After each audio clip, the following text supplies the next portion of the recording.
If you know where something is, are you out looking for it? No, because you know where it is. So finding yourself implies a requirement of getting lost.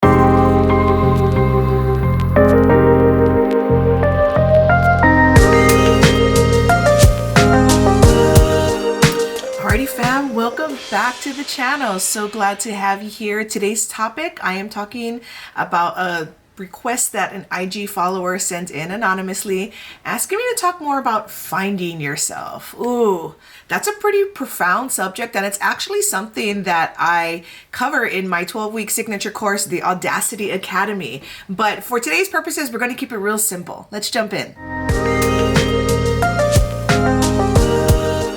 So I talk about finding yourself a lot here on this channel. So make sure you stay connected and get those notifications turned on so that every time I send out a video, you can see what it is. I won't talk about it all the time, but it is woven to a lot about what I talk about. So the best and simplest way that I've been able to kind of, sum up what finding yourself means actually comes from author Mel Robbins. She says this here: finding yourself is really just the act of returning to yourself.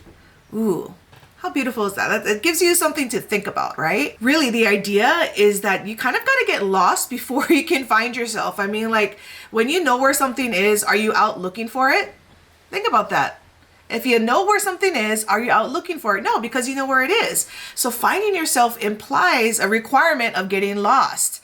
Now, that might not make sense to you, but I'm going to kind of break it down so you understand it a little easier. What I mean by this is there is very few times in our lives when we have more clarity than when things are going wrong. I mean, can you agree with that? Like, you can really spot, oh my God, shit's going on here. Everything's hitting the fan. Like, it's not good, right? We feel it. It feels slow and hard and never ending. We see it. There just isn't flow in our life and nothing seems to be working out. And we know it. Maybe we made a decision that didn't turn out right, or maybe a traumatic event happened to us.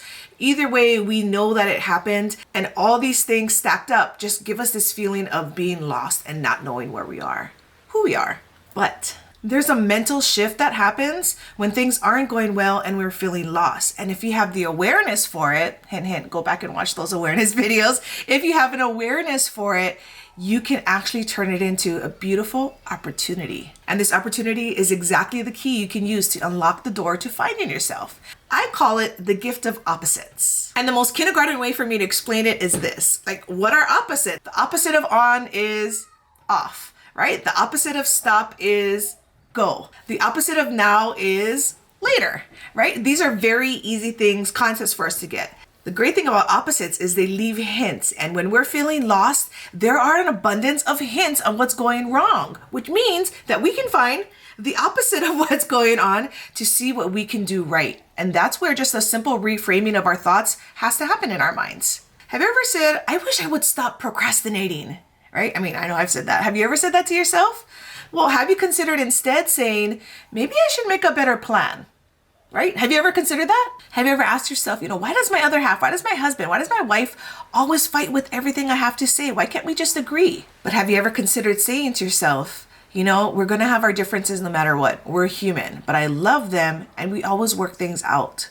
You see, the whole point of this is reframing these thoughts that are in your head, recognizing them first, and then reframing these thoughts in your head so that you can make better sense of them to move forward and find yourself. So here's 5 things that you can do to help you in that journey. Number 1, if you're feeling lost, pay attention to the dialogue in your head. Number 2, write those notes down of what you realize is happening, right? Are you saying certain thoughts? Write those down. So the first thing is recognize them. Number 2 is write it down. Number 3, examine the things from that list that aren't serving you. Are there habits in there that aren't serving the person that you want to be? Maybe the letting go of the person who you were. Examine what's in there so that you can start weeding out the good from the bad. Number 4, you don't just examine them, you need to make a plan to discard them. I mean, it's not just like, oh, there it is. You got to be like, okay, so what's the plan to get rid of it? It's not just a matter of putting together a list. It's a matter of putting together a plan to discard the things that are not serving you. And number 5, commit to doing so and start with small steps. Obviously, it's real easy for me to say, here's 5 things that you can do to find yourself. I understand it is a way broader journey than that. But these are just 5 small things that you can start doing in bringing up your awareness, in looking for things, like not waiting for things to happen. Be on the lookout. It's funny. We find what we're looking for, right? If we're not looking for something, it just seems like coincidence when it happens in our life. But what if you actually took a proactive approach in your life and started looking for things? So yes, it is easy to say those 5 things, but really what I want you to understand is this is a journey. This is something that's going to take time. It's going to take effort. So the one thing I'm asking you to give to yourself is a simple word: grace. Give yourself some grace in this process, because you're gonna need it, all right? There were so many times when I did not give myself grace and it just felt like I was like slowing down the wheels. Once I understood what it is, I was able to really start opening up and seeing more into myself. So what is the definition of grace? Simply, it means courteous goodwill. You do that too. You give grace to so many other people. Do you give courteous goodwill to others? Give that shit to yourself. When you give it to yourself, it's amazing on the layers that open up when you start being nicer to yourself. A lot of us are so mean to ourselves. We're like the meanest to, we're nice to everyone, but we're the meanest to ourselves. Give yourself some grace. And in the end, just know this: finding yourself is not a destination, all right?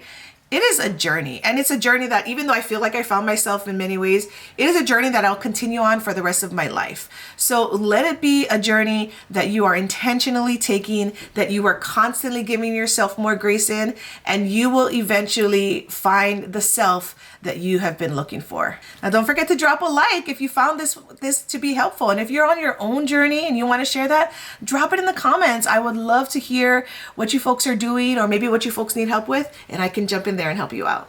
All right, fam, I will see you on the other side. And until then, keep evolving. Bye.